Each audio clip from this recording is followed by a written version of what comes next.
Right, 30 October 2020, and today I want to quickly look at the case that is making headlines in Zimbabwe, and that is the case of Henrietta Rushwaya, and she has been arrested because of she was attempting to smuggle 6 kgs of gold from the Harare International Airport to Dubai. So I've got some new information that I've received. I've gone through a lot of information. There are 5 accused persons that are currently in front of the court. I think that is the magistrate's court. And they're being charged for different crimes. So for different parts of what they did during that attempt to smuggle the gold out of Zimbabwe. And the key question that we need to answer is, whose gold was being transported out of Zimbabwe? Did this gold belong to Mnangagwa's family, that is the First Lady, Mnangagwa, and the son, Collins? Because if you look at the charge sheet, I've uploaded the charge sheet on gabago.com, the initial one, the one that is in the public domain. I've uploaded it on gabago.com. If you go there and look, you will see it. But I've got the court papers, the actual court papers that are before the court.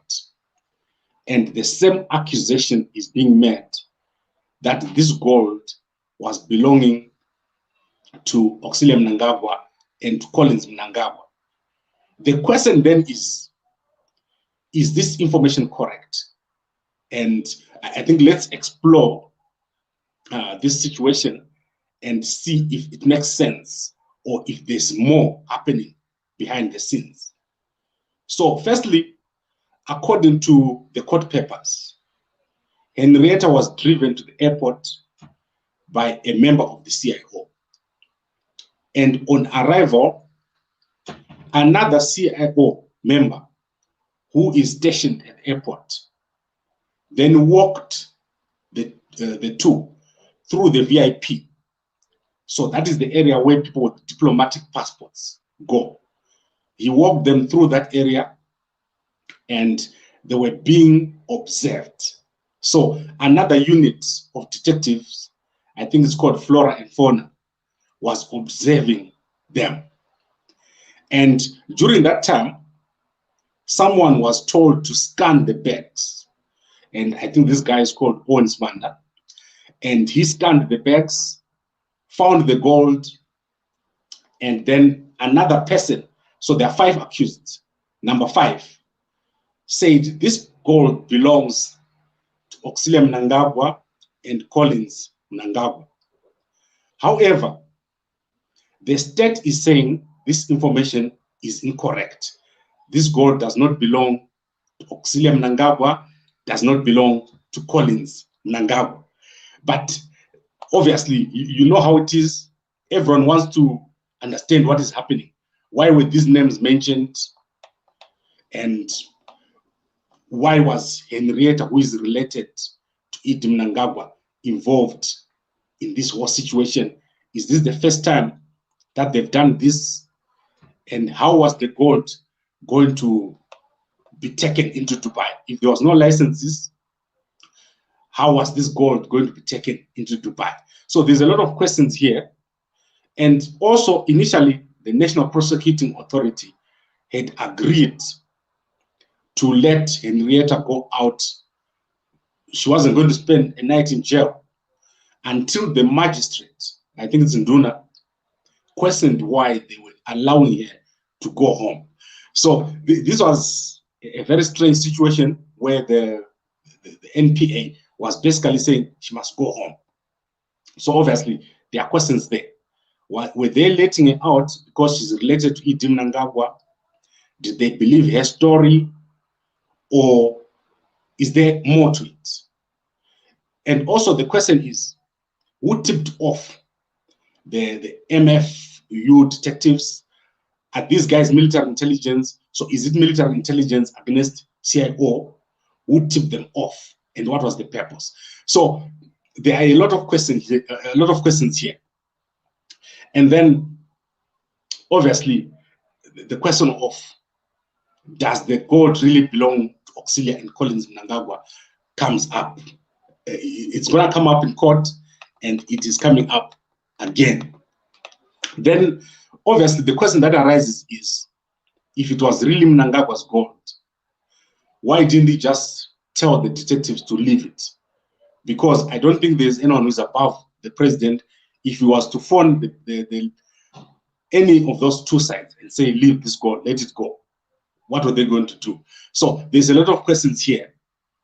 And also the fact that this information is still sitting in the charge sheet. Why is it not being removed if this gold belongs to Mnangagwa? Or are we seeing something else happening here? Are we seeing a bigger fight? Like I always say, there's always fights in ZANU-PF. Is this an attempt to embarrass Mnangagwa, which is even more dangerous than the smuggling? Because if there's someone who is powerful enough to make sure that this information stays in the public domain and Mnangagwa is not able to remove that information, then obviously there's a very big problem. We've got an even bigger problem, because it means there's someone who is more powerful than Mnangagwa. So I want to go to the issue of the House of Lords in the United Kingdom. They had a debate over this issue.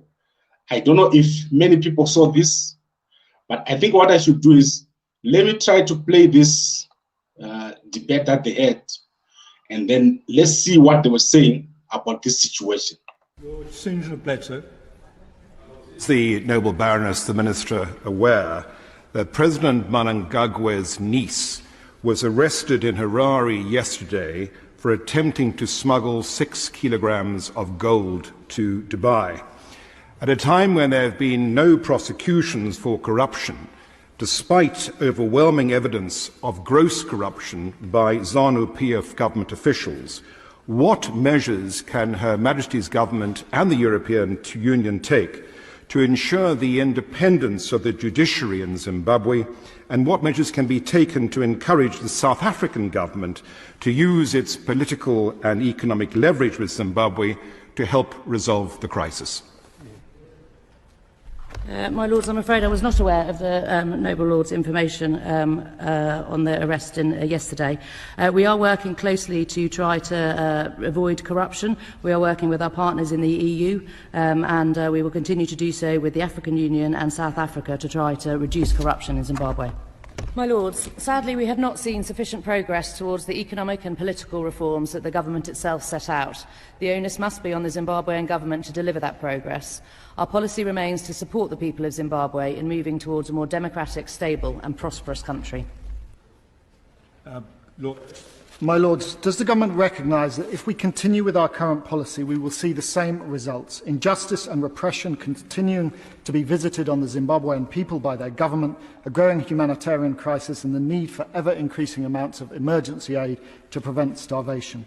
So will the Minister consider convening a roundtable of experts to develop a more strategic political and economic approach, including looking at how a post-COVID Marshall Plan for the region, accessible to countries that met specified governance and rule of law standards, could stimulate both economic recovery and democratic renewal in Zimbabwe and further afield?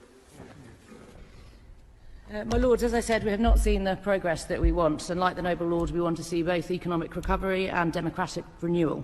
So I'm very happy to meet with the Noble Lord to discuss that idea to help bring that about.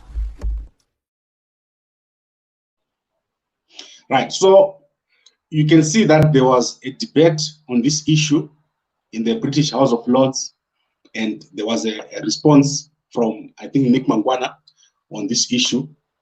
But the point I'm trying to make here is this case or this incident has brought a lot of embarrassment on Idi Mnangagwa. He's being labeled as someone who is very, very corrupt. His family is being called very, very corrupt. But is it possible that this is not actually Mnangagwa doing this? Because I want to look at the person called Henrietta Rushwaya, and I don't think she's a person that is clean. if you look on gambaku.com, I've put a list of all the things that she has done. She is a very corrupt person. She's been caught in a lot of scandals. So she's not a clean person at all. And if people were watching for someone in Mnangagwa's family to use for this kind of thing, this would be a perfect person. She has committed so many acts of corruption that it's almost like 2 or 3 pages. And yet she's allowed to hang around government circles. And her sister, who is at the, I think, ZBC, she was appointed, but there is a video of her. So the day when she was appointed, people released a video of her performing unspeakable acts, and they allowed her to just become the CEO there. So I think there's a bit of poor judgment on the people, on the part of people in government, to let these people hang around Mnangagwa. And also, if you look at the new information that we've got, if you go on gambaku.com, there's a new fact there that we put in here. Ali Mohammed is in Zimbabwe on a business visa that has expired. So this guy is allowed to hang around people close to the president, and his visa has expired. So it means we basically have a serious problem. The whole people that are involved here, the group of people that are involved, is not clean at all. There are people who could do their own dirty jobs without involving Mnangagwa, and still it will make Mnangagwa look bad. So my point here, the key point that I want to make, is we need to look at who reported or who was the whistleblower, the person who tipped off the detectives. Who is this person? Very, very key. And then we also need to look at the MF or the flora and fauna detectives.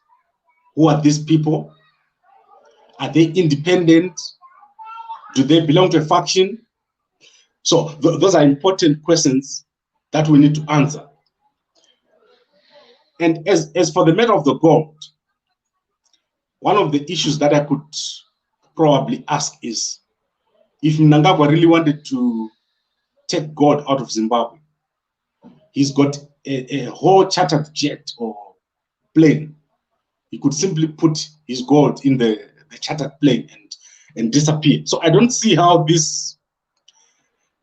something does not add up in this whole case.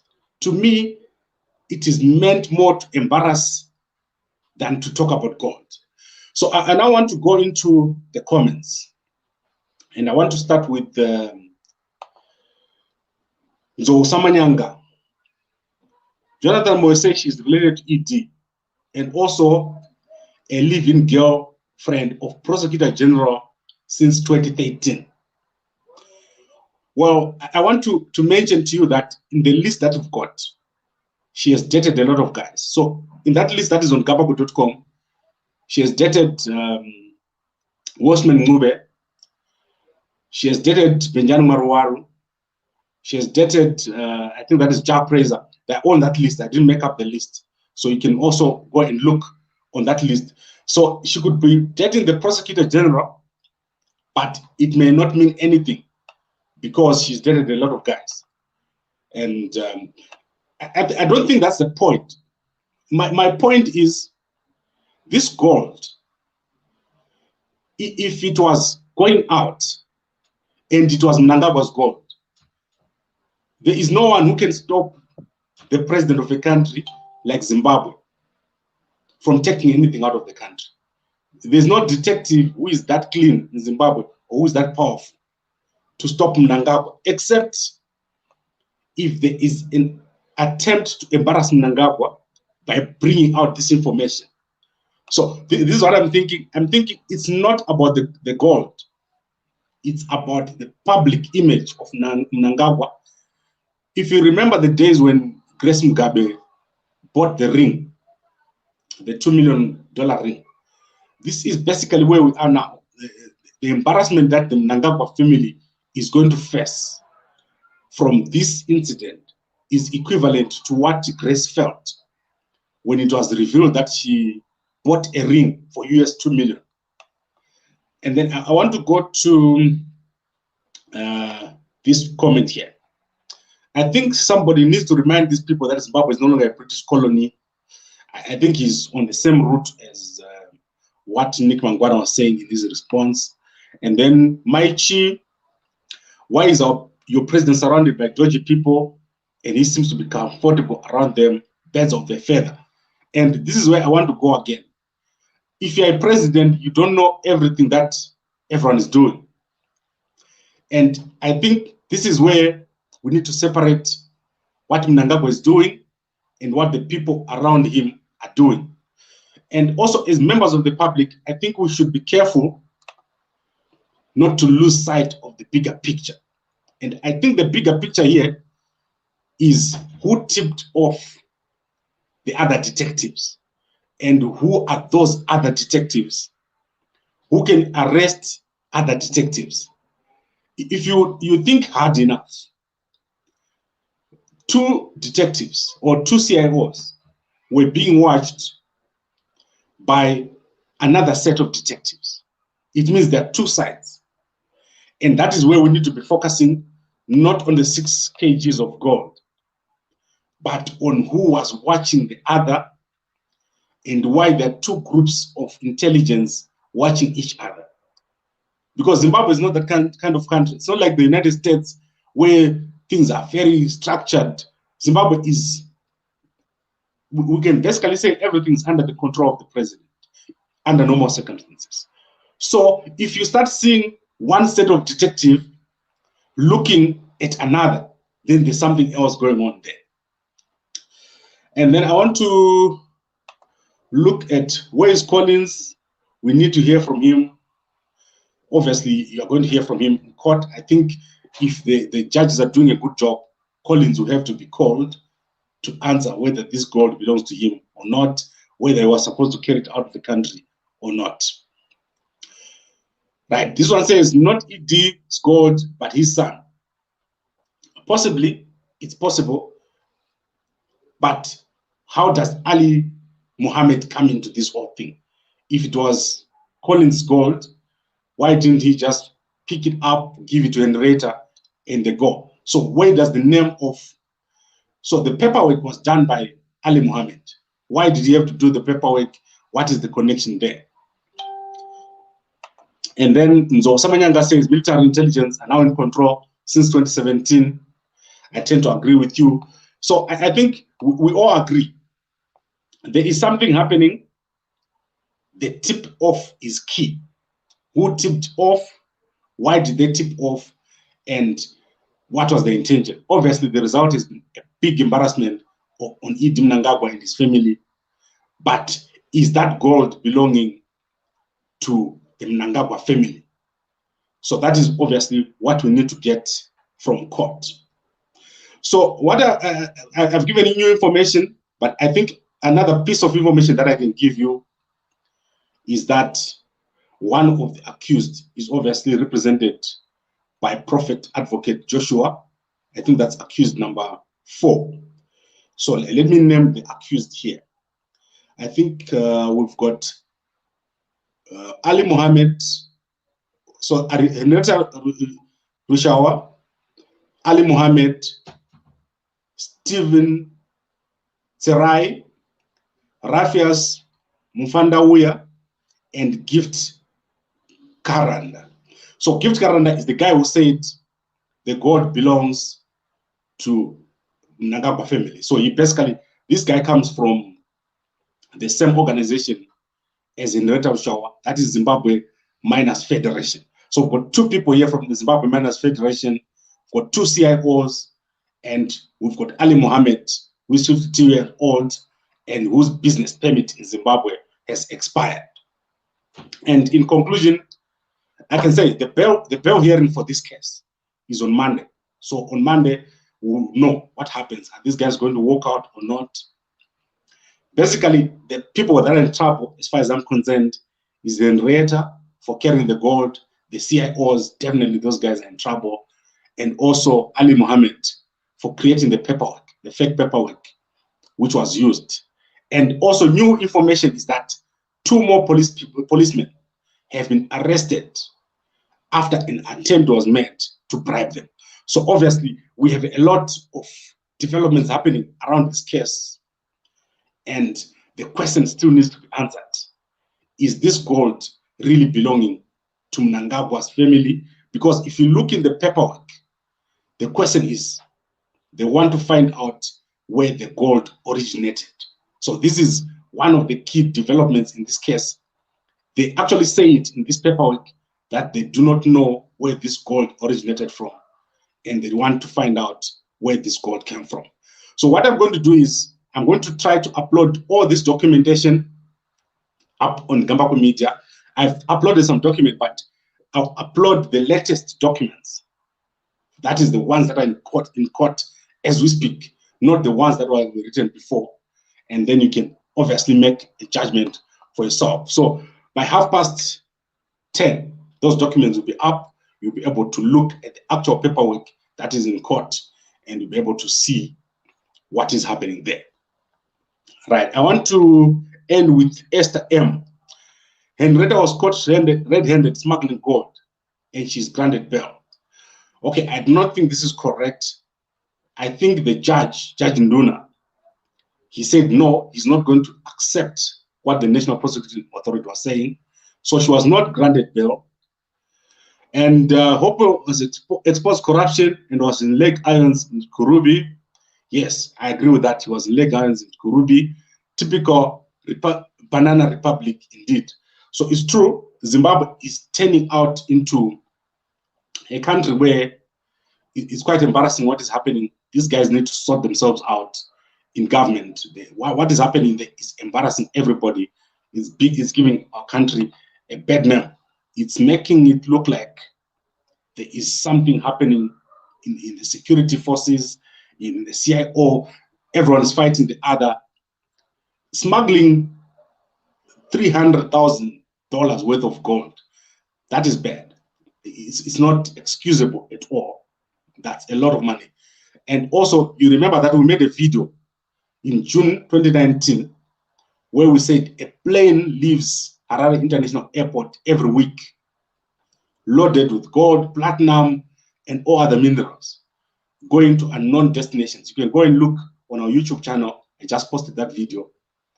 And these kind of situations, they're making the situation in Zimbabwe worse. We could be doing very, very well if everyone was organized, if all our minerals were going through formal channels and not being smuggled, especially through the airport. Imagine what's happening at the borders. If people are smuggling at the airport, people driving through the Limpopo River. I'm going to show you a car sometime this week, which was caught driving through the Limpopo River, a brand new Mercedes-Benz SUV. I think that's BMW SUV, crossing over. How much are we losing through the borders if we're losing so much through the airport? How many other people are going with all this wealth, which we could be using to develop our country and not getting caught? So we have a very bad situation, but obviously someone has to come and fix it. And I hope the people who tipped off about Henrietta's gold, they are going to make it very difficult for other people to try to move the gold. And obviously, the question still has to be answered. Where did this gold come from? Was the information provided that this gold belongs to Auxilia Mnangagwa and Colin Mnangagwa correct?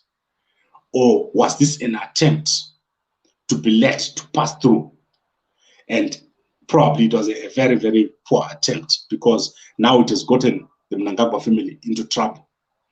You also remember that I mentioned that the Mnangagwa family phone records have been compromised. And I mentioned this a few months ago. This means that if this gold really belongs to the Mnangagwa family, was this information taken from phone records or from phones being listened to? And then people will be waiting for you in the airport after listening to your calls. Right, I'm experiencing some network issues, and I think I need to end here because I'm not sure if my broadcast is still working very well. So what I will do is I'll upload the documents as promised, and we'll keep following this case. As I said, on Monday, there will be a bail hearing for the 5 accused. And let's see if they get bail. Let's see if Justice Nduna believes their story. Right, so I think I've talked enough. I was supposed to have a guest, but they also had network issues. So we'll continue tomorrow. I'm going to be having Terence Simbi. Let's see what he says about this situation. Thank you very much for watching. And if you're watching this on WhatsApp, send it to as many people as possible. If you're watching this on YouTube and Facebook, please like, comment, and share.